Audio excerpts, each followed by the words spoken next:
Here are 6 habits I'm going to work on, I'm committing to be successful on YouTube, to get monetized on YouTube. And they're not just habits of waking up earlier or some generic habits. These are very personal things that I'm committing to in 2025 and beyond to give YouTube the attention that it deserves. So the first habit is saying no to toxic relationships.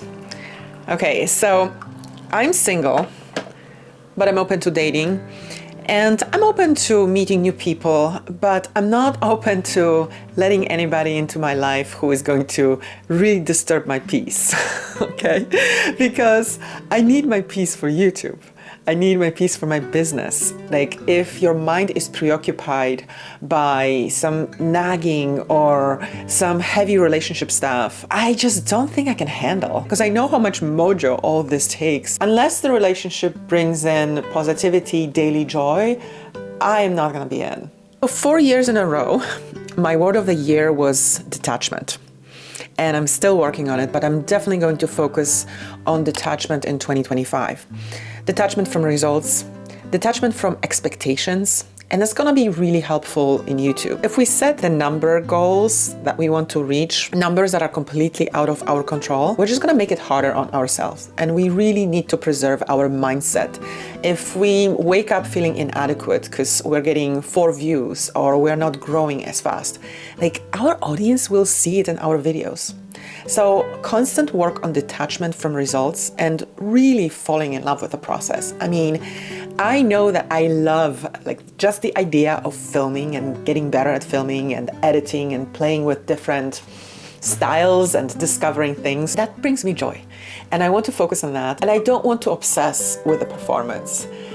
YouTube has a really fun algorithm.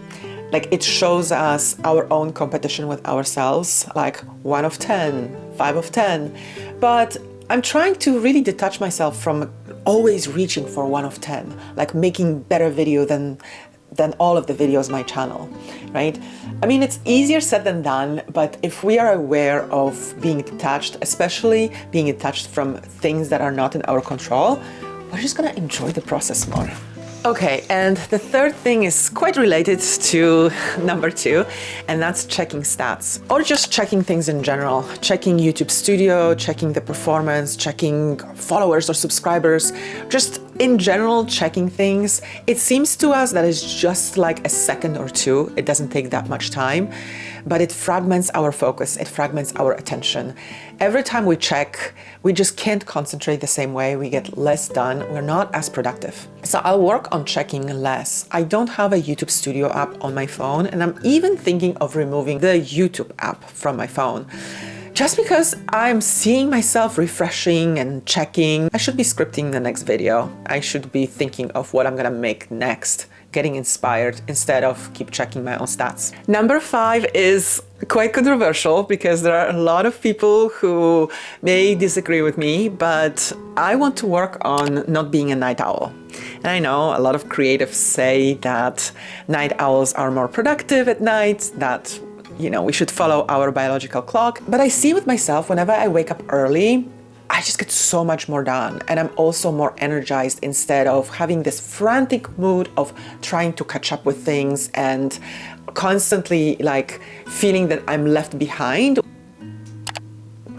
So even though it may seem like we may get some work done at night, I know I'm gonna get more done in early mornings before my workout. We're just more disciplined than the relaxing nighttime. And I know it's gonna be tough because I am a night owl, but YouTube takes commitment. And this is one of the commitments that I'm willing to make because it's worth it to me. Number 6 is working with a timer. I don't know if you've ever tried working with a timer, but it's basically starting the timer when you start a task, and you have to stop the timer when you get distracted.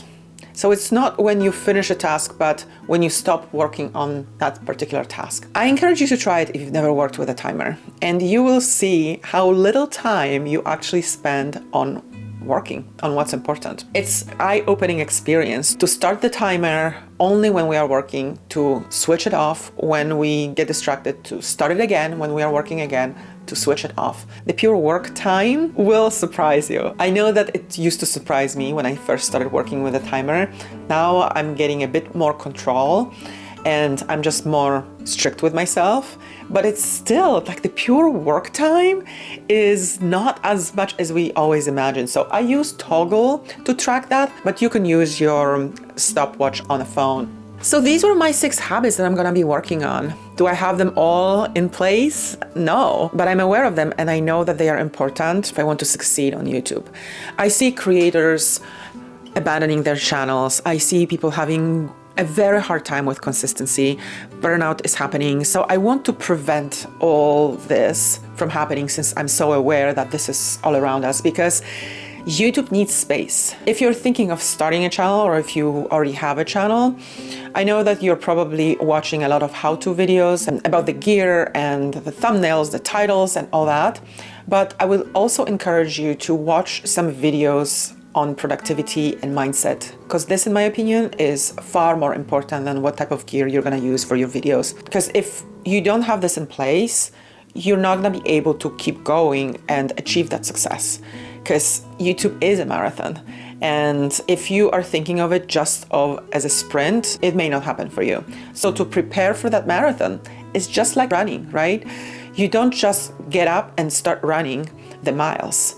People who run marathons, they prepare for months in advance. So we also have to prepare and give YouTube the attention and the room it deserves. We have to adjust our habits, we have to work on our mindset, and it's a work in progress. But you totally got this. And if you want more tips on being consistent on YouTube, watch this video next, where I share how I was able to be consistent even though I was traveling.